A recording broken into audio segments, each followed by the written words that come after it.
right, welcome to the Scotty P podcast, man. I'm glad to have you guys on.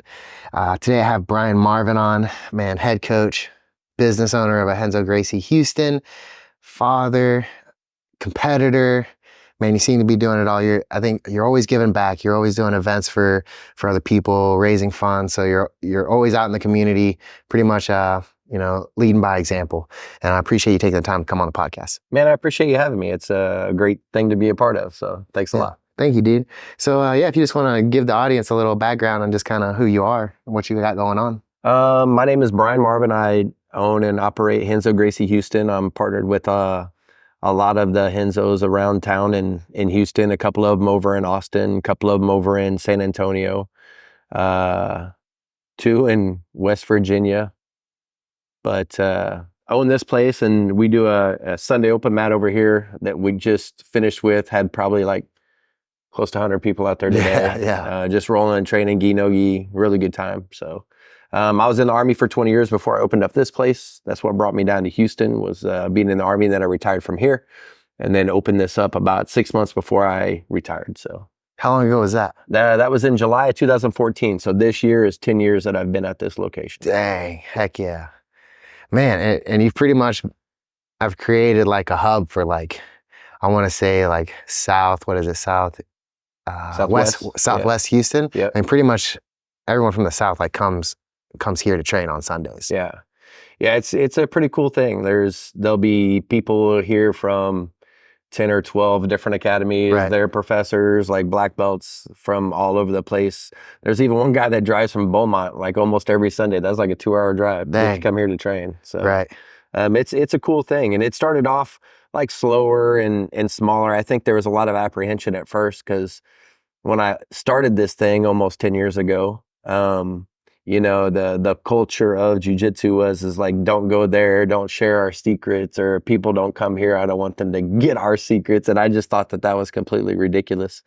And so from day one, this has been a true open mat, and it's built to what it is now, which is pretty freaking awesome. So yeah. I mean, dude, even on the holidays, you would think like even on the holidays, this place ain't quiet. It's still popping. Yeah, I don't ever close. Like even if it's like a holiday or something, we'll still have an open mat. Christmas Day, New Year's Day, New Year's Eve, like it doesn't matter. 4th of July, like we're still here training. So that's like one of my favorite things. People ask me where I'm going. It's like, I'm going at 10 a.m. Sunday. Because y'all have it open mat like multiple days during the holiday. So if it's Thanksgiving, it's Wednesday, Thursday, Friday, Saturday, Sunday. It's like, we stack them all in there because people are going to be traveling, people are going to be doing whatever. So it doesn't make sense to have like one day as an open mat and then have like a class the next day. Let's just have a good holiday weekend, enjoy some community time training and have some fun. So I think when it's like, people are coming into town and they see a class, they'd much rather go to an open mat and just have some fun and get a few rolls in than try to go to a class and figure out how that's going to work out. And if they got to wear a certain gi or, they got to pay a drop-in or whatever. This has been free from day one. Like people come in and trade and it's cool. Yeah, no, that really is like counterculture. And I wonder, did you get that from the military aspect? Because I know in the military, it's like kind of a thing where everyone just has to train everywhere because it's very rare that you get to stay at one place for too long. But where did you kind of like decide to fight that culture of only training at one place? It may have been through the military. I mean, every time I started training jiu-jitsu when I was in the Army, I was wrestling and coaching wrestling before that, and then transitioned from wrestling into jiu-jitsu because I wanted to compete again. But any time that I traveled while I was in the military, I always had a gi with me, and I trained pretty much everywhere. So I was always super open to that. You know what I mean? And I didn't understand why people would not want to like share an art with someone, or have like a community type deal with it. You know what I mean? And why it needed to seem to be so closed off in a lot of places, and at least with the mindset of being open to other people coming in. You've been coming here for a long, long time. You know what I mean? And the friendships that get made with people that train at completely other different academies. Like, I don't care what academy you train at. Like, as long as you're a cool person and like you're not an asshole to people, you know what I mean? Or specifically on the mats and stuff like that. Like, man, everybody's welcome in here. Right. And it pretty much polices itself. You know what I mean? Like, we don't have people in here that are assholes, because if people are assholes, then I don't know that they kind of like, I don't know, they don't like the vibe here. You know what I mean? Yeah. Like people come here because of the chill vibe, to be able to make friends and talk with friends and in the community and train jiu-jitsu with different people. You know what I mean? Like so many different roles out there. So yeah. Man, and you, just a quick testament to like, dude, you're always here. Every holiday, it's like I can rely that Renzo Gracie Houston is going to be open and running. Yep. And as long as I'm in town, I'm going to be here training. Has always been my favorite day to train, Sundays. Sundays, Sunday open mat has always been my favorite day to train. I get in here early. I try to get at least an hour and a half in worth of training, like nonstop, no breaks. And then I'll chill out the last half hour of class to kind of cool down a little bit, and then like talk to people and make sure everybody's doing good, doesn't have any problems or issues and stuff, and then clean up and get ready to go. Right. Yeah. And just how many people you have here on Sundays, you know, is again to kind of that testament to the work that you put in over the years, and how you have so many different people from all over. And it really is like kind of counterintuitive to that idea of, oh, you better not be going and showing people our stuff. You know, you shouldn't be mixing up training. But if you're a real like martial artist, in a sense that you're trying to be the best version of yourself, you realize that in order to do well in competition or against other athletes, you have to have at least have an understanding of their style. Yeah. And the only way you're going to do that is by going against a bunch of different styles. Yeah, 100%.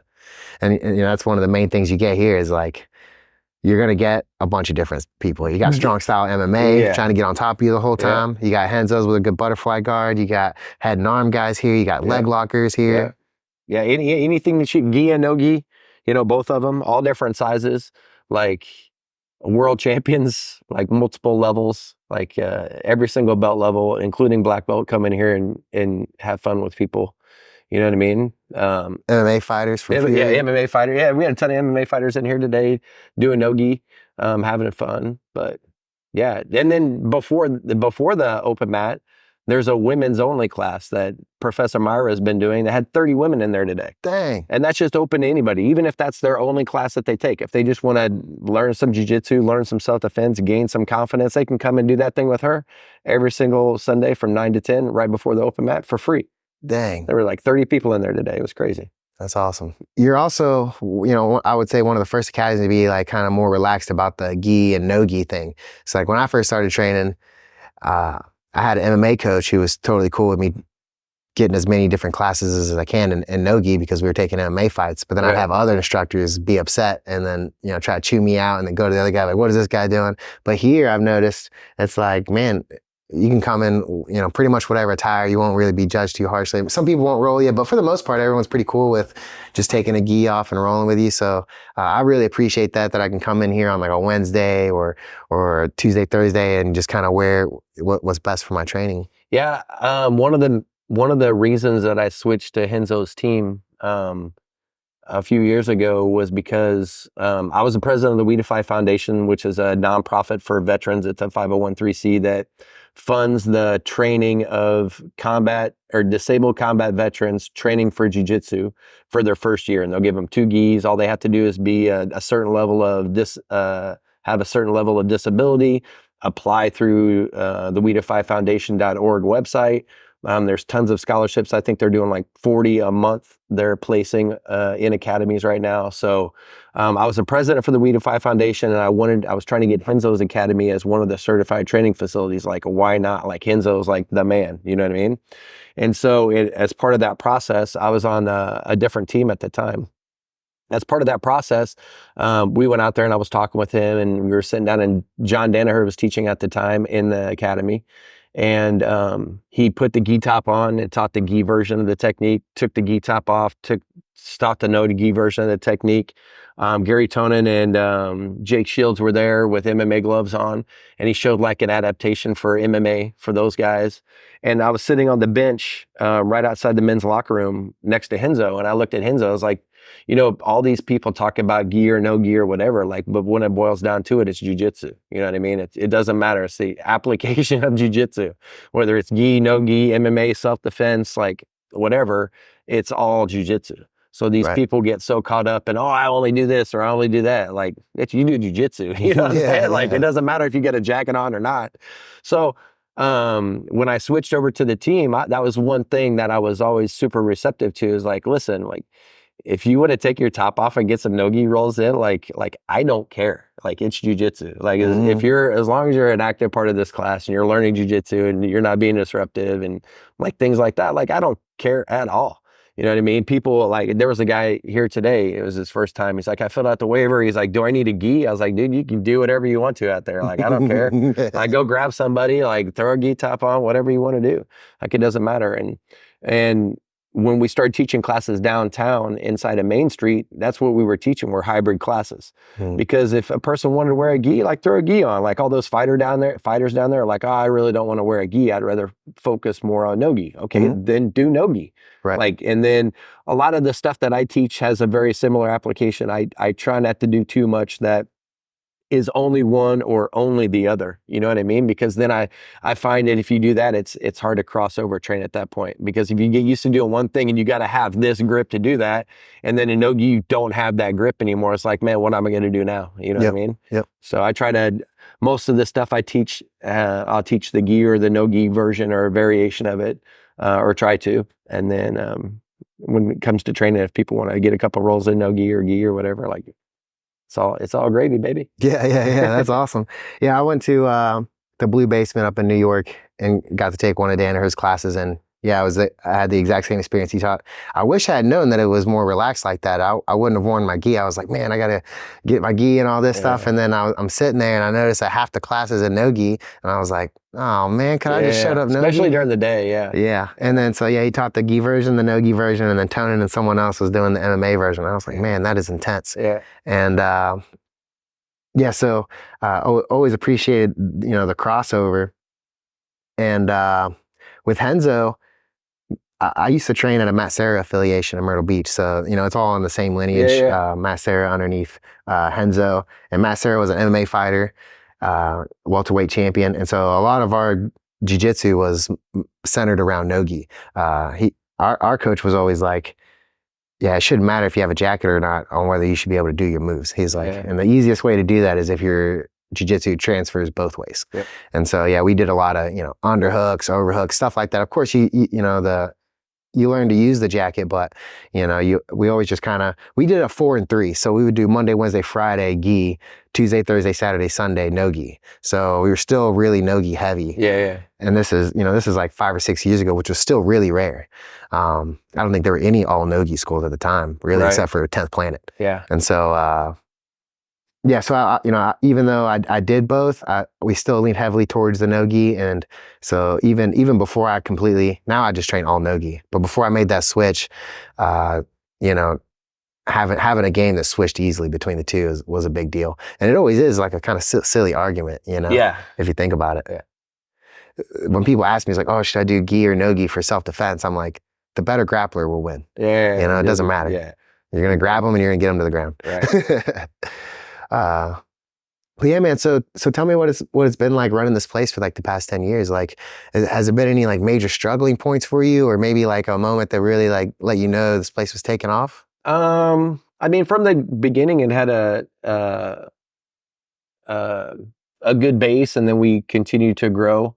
I think that there was not a ton of jiu-jitsu down this way. I mean, there was a little bit down, but I mean, I've got a different style, so it's not like I had the same style of jiu-jitsu as what was down here. There's some self-defense across the street, and then some other jiu-jitsu was around. But when I came down here with my style and this vibe and just trying to be a good human being, I mean, it really took off. And we have a ton of families that train here. That was one of the main things that I wanted to be able to have, is tons of families.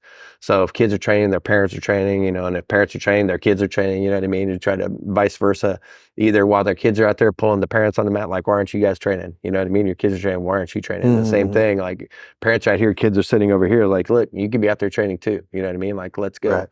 And so we got a lot of families that train, and then expanding the team around the city was kind of one of the objectives that I had. So that was good too. So we got a pretty good footprint in Houston. You got Honey Grove, You got Henzo. Honey Grove. Henzo. I thought it was Henzo Gracie Honeygrove. No, the Grove. The Grove. The Grove. I don't know why I said Honey Honeygrove. Pecan Grove. I was like, Honey Grove. I'm sure Mike would like that though, Honey Grove. Yeah.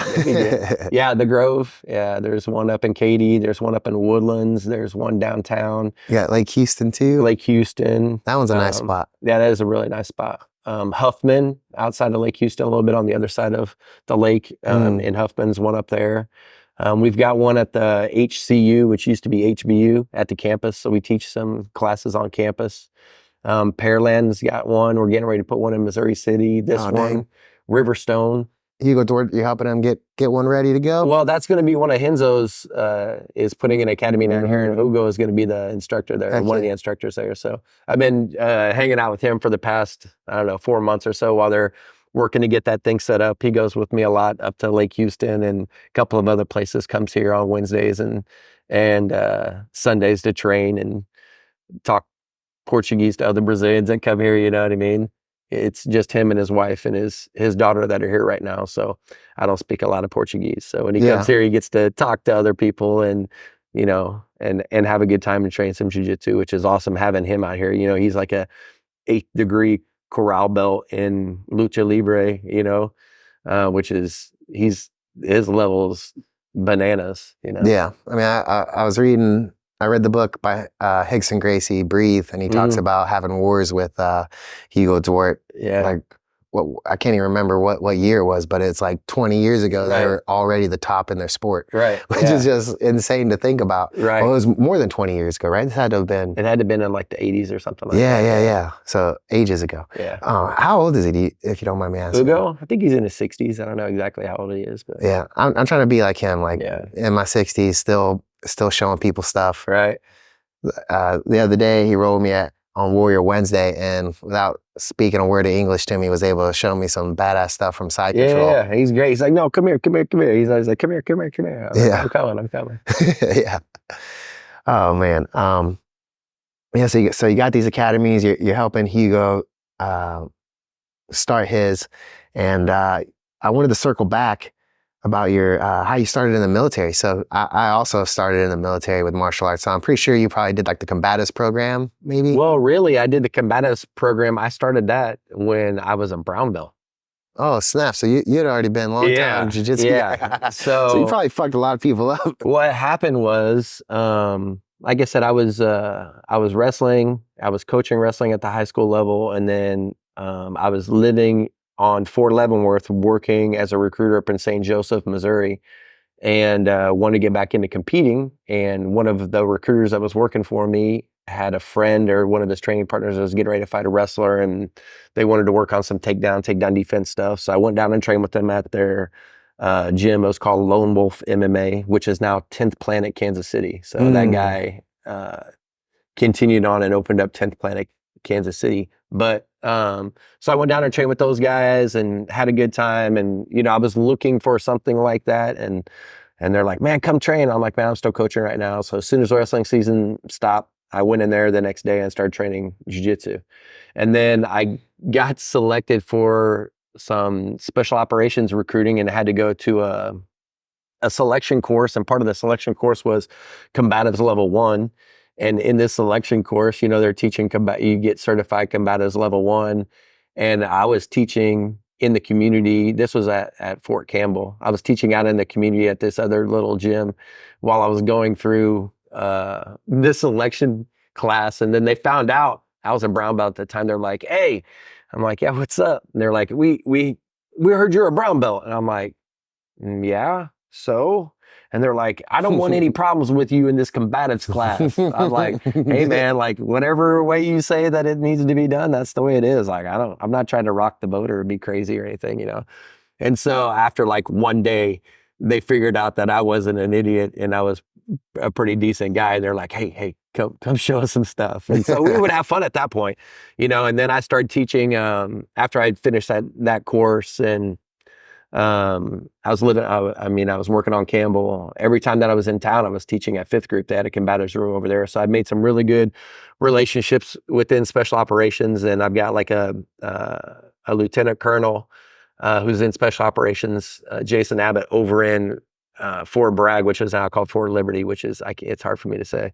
But over at Fort Bragg, he's got a special operations team over there. Mm-hmm. So I get over there every once in a while and get to see those guys. So I'm still pretty involved within special operations and Jiu Jitsu and things like that. So it's fun to still have that a little bit of tie to the military, you know? Yeah, I miss teaching in the military, man. It's like when you get out, it's like you almost miss like, well, you definitely miss just having the opportunity to lead other individuals, you know? We get a little bit of that here in jiu-jitsu, but you know, in the military, it's more of not only are you teaching them martial arts, but there seems to be more of like, you get to lead them as human beings too. Yeah, see their development. And the thing that I equate that to the most is kids. Because you see kids come in here and a kid will be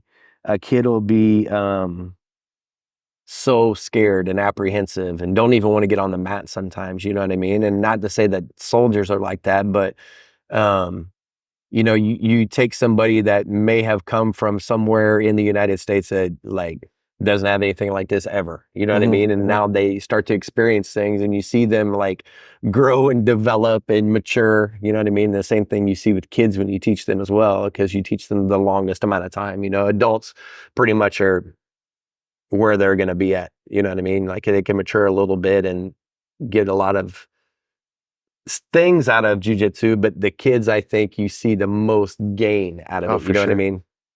They'll turn into like different humans. Yeah, 100%, 100%. And then the same thing with soldiers as well. Like sometimes you get people that would come in and be like, you know, 18, 19 years old and be like, man, where are you from? Like, what planet are you from? And then to see them a couple of years later and it's like, man, you've come so far. Like, you're actually a vital part of this now instead of just a liability. So yeah, it's like that.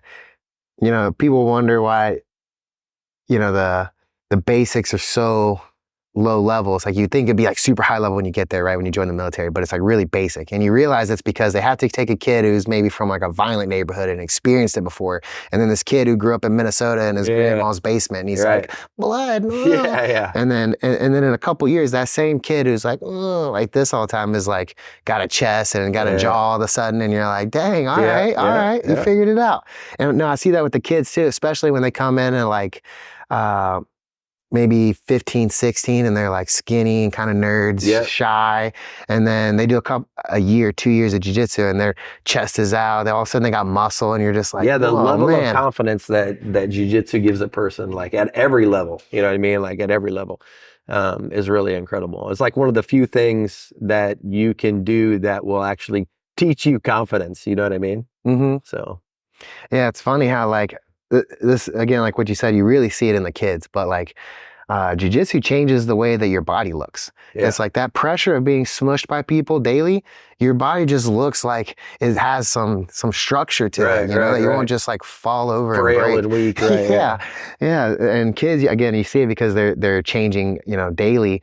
But the kids will literally kind of be like this when you first see them and they're like, oh, what am I supposed to do? And then all of a sudden they're literally like, man, this one kid I trained with at the dark side, they're so flexible. And you know, something that I'm doing, like I got to hip out, then move my knee this way a little bit so that I can get my foot around it. And he's just like, without moving, he just like throws his leg all the way around. I'm like, Jesus, dude, how am I going to leg lock you? But yeah, it's always incredible to see that. So man, I know one time you had a match against Gordon Ryan. Yeah, we did an exhibition match. He was really nice to me. We raised like $15,000 for the We Defy Foundation. That was back when Third Coast Grappling had a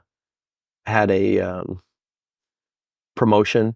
It was right during COVID, or I think it was right in the middle of it, or right sometime during it. And Ryan McGuire was like, "Hey man, like we want to do a charity fundraising match with Gordon Ryan." And I'm like, "Man, that'd be really cool. I'm sure it would make a lot of money." And I was like, well, who are you going to get to fight him? And they're like, well, you. And I'm like, well, what do you mean, me? And they're like, we think you should fight him. And I'm like, I think you're crazy. You know what I mean? It's like, why would I fight him? Like, first of all, I love the gi, and he does not. I was like, second of all, I'm 40 something and he is definitely not. Yeah, he's like 23 at the time or 24. Yeah. I said, third, he is great and I am not. And I was like, why can't you find somebody else to fight this guy? And they're like, no. We think it should be you. It should be a veteran, blah, blah, blah. I was like, I'm sure there are other veterans out there. Yeah. And I said, I'll tell you what. I said, if you can't find somebody to fight him, I'll fight him. Like, I don't care. I'm like, it doesn't matter. But no, his exhibition, he was really, really, really nice about it. I think it was a 10-minute match. I hadn't done a 10-minute match in years. By the 7-minute mark, I was dying. And he limped me through till the end and submitted me with like a second to go, that just to show his sheer dominance. I'm going to let you go 9 minutes and 59 seconds, then I'm going to put you out of your misery with 1 second to go. Damn. But no, it was a great match. We had a good time. It was fun. And we raised a lot of money for the We Defy Foundation. And, you know, people were heckling us right off the bat. And I half the time I forget I even fought him. Yeah. You know, it's funny. People are bringing it up. They're like, hey, you did this. I'm like, oh shit, yeah, I did do that. I forgot about that. Yeah. So yeah, it was fun though. But yeah, totally. He pulled me along that match. So. That's badass to get a match with Gordon Ryan. Yeah, it is funny how that works. Sometimes someone wants, you got any cool stories from the military, or you got any cool stories from training? I'm like, I don't think so. Yeah, I don't think so. And then as soon as I walk away, I'm like, oh, you know what? Yeah. I forgot about this. I forgot I did do that. Or someone else would be like, oh, don't you remember this? I'm like, damn, I was there. Yeah, I forgot about that. That's funny. Yeah, man. So you're essentially been a lifelong martial artist, right? You said you've been, wrestling in high school? Yeah, and when I was younger too, when I was a kid, pretty much me and my brother, and then my son, and then his two kids. Both of his boys are back in Illinois where we grew up, and are wrestling right now. One of them's a senior, the other one's a junior, and they're knee deep in wrestling season right now. And heck yeah! So I think I'm gonna fly up. I think Luke and I are going to fly up for the state wrestling finals in February to watch him. Heck yeah. So he should do pretty good. He's ranked fairly high in the state right now. So he's been killing it. His name's Stephen Marvin. Stephen Marvin. Oh, nice. He's doing good. Hell yeah. And so, man, lifelong martial arts, is there anything that you feel like you've seen that's like been a major change? Like, what is like something that you've noticed since you've been in it since the beginning? I don't know if I'd say I was a lifelong martial artist, maybe a lifelong grappler. I've always wrestled and grappled and stuff like that. And I got into jiu-jitsu for the grappling, not necessarily for the martial artist portion of it. So I wouldn't probably try to claim myself as a lifelong martial artist, probably a lifelong grappler. And in the grappling community, the one thing that I've seen is, man, they try to get rid of wrestling. And then there was a big protest about that. And since that's happened and how well jiu-jitsu has been doing, the grappling arts in general have been doing really, really well.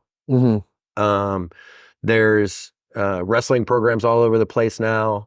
I think those are really good feeders for jiu-jitsu academies. Like if you wrestled and then once you get to a point, if you wrestled and you enjoyed wrestling, there's going to get to a point where there's no more wrestling for you. You know what I mean? Like there's no more wrestling. And so then if you enjoy the grappling art, what do you do at that point?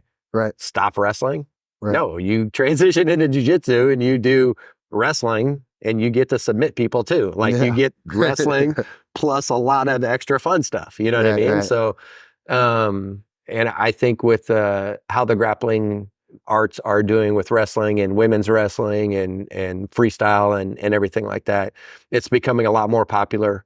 And because of its popularity, jiu-jitsu is doing good as well. And man, I think the biggest thing was once they tried to like remove wrestling from the Olympics, or they thought about it, you know what I mean, for a quick second. And then the big outcry on that, I think, is when a lot of people started getting behind grappling and wrestling and jiu-jitsu. And of course, with the UFC, its popularity as, you know, jiu-jitsu being one of the foundations of that, I think that it's really, really gaining popularity. So yeah, I've seen a lot of kids who do both wrestling and jiu-jitsu. A lot of times the kids who do the jiu-jitsu, they end up being the team captains on the wrestling team. Yeah. And, you know, when I'm talking to the wrestlers about, you know, doing jiu-jitsu, It's like, obviously they're kind of like in the scope of like, I want to get better at wrestling. And it's like kind of like that unorthodox approach that if you understand the style of jiu-jitsu, you'll be able to reapply it. Oh yeah. In wrestling. It's like, just like anything, it's like once you master the rule set, you'll be able to break the rules and go outside and kind of create your own movements. And you see that a lot with the kids who are skilled in wrestling and jiu-jitsu. They'll just be making moves up out there. Well, that's the thing that I found with wrestlers. Wrestlers, they teach you how to manipulate the body. You know what I mean? Like, I'm trying to turn you so that way I can pin you on your back. Mm-hmm. So I'm trying to figure out what I can do to you to tuck your wings in and turn your shoulders and pull your head to make you roll. So with a wrestler, you learn a ton of body manipulation and a ton of pinning, trying to stop motion. You know what I mean? Mm-hmm.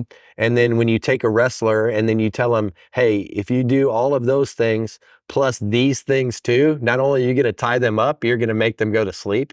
Yeah. There's like a certain level of excitement with the wrestlers. Like, you mean there's more I can do to this person other than just pin them on their back? And you're like, yeah, a lot more. And I just think that it's a huge building block. You know what I mean? Right. Yeah, and the wrestlers, they have a different pace, right? Like the jiu-jitsu can kind of breed like a little bit of a laziness and trying to win from bottom, but then the wrestler, every time they come in, I always have to like re-explain to them what drilling is. They're like, snap down, boom, swing it back. I'm like, let's relax a little bit. Let's slow it down. Slow it down just a tad. But it does help in their pacing of the match. They can a lot of times just break people based on how quickly and relentlessly they're going. Yeah, for sure. Yeah, if you get a relentless pace and the cardio to go with it, like, that's tough to keep up with, Right. Yeah, man. So I don't want to take up too much of your time. We'll just do some quick advice pieces for the audience. So, yeah, what would be your advice for someone looking to maybe transition to that coaching role? Maybe they've been a lifelong student and they're a brown belt now, or maybe they just got their black belt and they're looking to take over some classes. What would be your advice since you've been coaching for a very long time? That's when really when I try to make people go to the next level is at brown belt, and get them into coaching. As soon as they become a brown belt and maybe they've got like a stripe or two on their belt, or they've been a brown belt for a second, it's like, all right, we need to get you teaching some classes. We need to get your ability and then get you to be able to tell people how you're doing what you're doing. And some people come by that naturally, and some people that's kind of intimidating. When I started teaching, I didn't want to teach at all. All I wanted to do was train and compete. Mm-hmm. And so when I was asked to coach, I was like, I don't want to coach. I just want to train and compete. I want somebody to teach me. I want to train and I want to compete. That's it. Yep. But I didn't have an option. There wasn't a place for me to get that. So I had to, as a brown belt, I had to start teaching. And I found that once you start teaching what you're doing, you get a really good understanding of what you actually do, and you get significantly better. Right. So if there's a person out there that's interested in coaching, I would say don't wait till you're a brown belt to coach. But help coach a kids class or something like that, even as a white belt, having to slow a kid down and be like, no, I think it's over here. You know what I mean? And like, you try to use your brain, like, and help out assisting the coach, is going to, I got to do this. This makes more sense. I've been doing this, you know what I mean? So it helps them do that. But the advice that I would give is do it. Like, get a game plan together on what you'd like to do. Talk to the head instructor, tell them that you'd like to assist or start being mentored into being a coach, and then get a plan together. Like, usually what I do is go over the next week stuff. Like, hey, this is what I'm going to teach next week. Figure out what you're going to teach, like your portion of it, and then you'll demo it with me the week prior. Then once that week comes, like, we're good to go. It's not like a trial and error when it's happening. We've already rehearsed it, gone through it, talked about it. And then when it's time to teach, you're teaching, you've got tons of confidence, go out there and do it, Right. So. Heck yeah. When I first started, one of the most annoying things is like having like another white belt try to like correct you while you're drilling and stuff. But as I've become like a coach, I find that I actually don't mind if the white belts try to teach like the newer person or whatever. It's kind of like, just try explaining it to them. Right. And then through that, they kind of realize like what again, what you're saying is like how to even put it into words kind of helps them out because they got to explain it to somebody. Yeah, and I tell them, hey, try. But if you don't feel bad to be like, hey, can you come help us real quick? Don't feel bad to be like, hey, man, come help us real quick. So Right. Yeah. Yeah. So the coaching thing's been a real big thing, and it's funny how like sometimes we assume things, right? Or you maybe don't even realize that you do something in a particular step, and then someone's like, well, what about this? Or I don't understand what I'm supposed to be doing here. Or they're like not doing this one little thing that you're doing naturally. And you're just like, oh, there's this whole thing that I just kind of glossed over. Yeah, right. You have to like, go back. So that, and then it like, I've noticed a lot of times now that I'm teaching at Underworld, whatever I teach, the next time I roll is like, that's like fresh. What you're using, yeah. Yeah, and it feels good. Yeah, the other thing that a person is going to have a problem with once they first start teaching is trying to figure out what they need to tell somebody and what they can leave out. Mm-hmm. You know what I mean? Which details are vital to the success of this position, or which details, like, you can bring them back in and go more in depth. You know what I mean? Right. I try to break it down into like 4 simple steps. Anything beyond that, like you get to step 6 and they've forgotten what step 1 is. You know what I mean? Like, wait a sec, how do I start this thing? You know what I mean? Yep. But if you start in like 4 steps and then get them working on those 4 steps and then maybe bring them back in and be like, all right, with those 4 steps, here are some key details that you need to be focused on with those things. Then you can kind of like put more detail in at that point. You know what I mean? Right. So.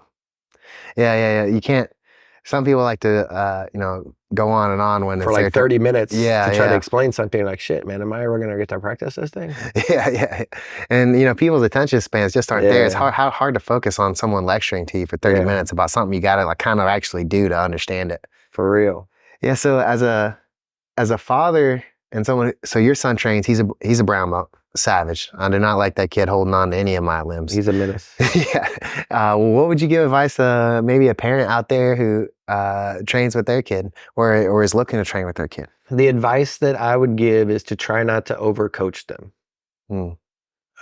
Even if you train and they train, like I barely coach him. He pays attention to what's going on. He takes classes, but what I don't do is try to take away from what he's trying to do. You know what I mean? I think a lot of times parents want to talk a lot. Yeah. And they kind of get in the way of the fun of what the kid is going to have. You know what I mean? Yeah. If a kid's got to worry about every time he's done with class, he's got to listen to his parents tell him what he did wrong in class or what he should have done better. You know what I mean? It's like, I don't want to continue to do that. You know what I mean? Right. So just the only thing that I would be aware of would be like, let your kid enjoy his own journey. Yeah. Support it, like whatever you can, but try not to overcoach them. You know what I mean? Yeah. Because part of it, right, is like figuring it out for yourself. Yeah. The whole problem solving is the best part, really. Yeah. Man, that's interesting. Very interesting. So last advice question I'll give you. Again, you've been running Renzo Gracie Houston for 10 years. What would you give someone who's maybe a coach or, covers down classes, maybe helps with a kid's class or something, but they're looking to be a business owner, like start their own gym somewhere? What would be a piece of advice? Because I'm telling you, if they saw this open mat and they saw the location you got, they saw the success you've had, they definitely want to take your information. So what would you give them? The things that I have found that have made academies successful is trying to partner with the right people at the right time at the right location. People have asked me in the past about specific locations. Do you think it would be good here, or buying someone else's jiu-jitsu academy from them? Like, hey, this guy's going to sell his, like, I want to buy it. Location is probably the number one thing that's going to make you successful. And if you think that you can get this one place because it's cheaper and you can get started and rent's going to be really, really low, then you're going to have to put a lot more money into marketing to get them to go to that destination location. But if you find the right location and you take your time and you really do the analysis and figure out the right spot to go, then rent may be a little bit higher at that spot, but there's a reason that's a little bit higher at that spot. And, you know, if you're smart in your decisions and your choosing of the location, then you're not going to have to spend so much money on marketing to get people to go there. They're going to go there naturally and organically. You know what I mean? So the right people at the right time in the right place has always been my formula. Sometimes the right people aren't the right people. So you got to get out of those partnerships. But generally, you know, when I've had the right people at the right time in the right place, things are really successful. Oh yeah. Yeah. Do you know for is it Tillman? He owns like all the Mastros in the Landry's locations, like one of the richest guys in the world, something like that. Yeah, his number one thing is location. He said never skimps on the location. Nope. Interesting, man. Well, Brian, I don't want to take up too much of your time. I think this is almost an hour. I appreciate you, brother. I appreciate you coming out. And again, lifelong grappler. Man, I really appreciate you letting me train here in the Renzo's open mats. Like I said, Renzo's has always felt like home to me. It's like, you know, it's like when you train at an affiliation, like a Massera affiliation, it's like Renzo's is like the holy grail. And so it's really cool that from Myrtle Beach all the way to Houston, and I've been to California. I've really been all over. It's like you can always find like a Renzo's gym that's got some down ass training. So I appreciate you, dude, and thank you guys for tuning in. Thanks, guys.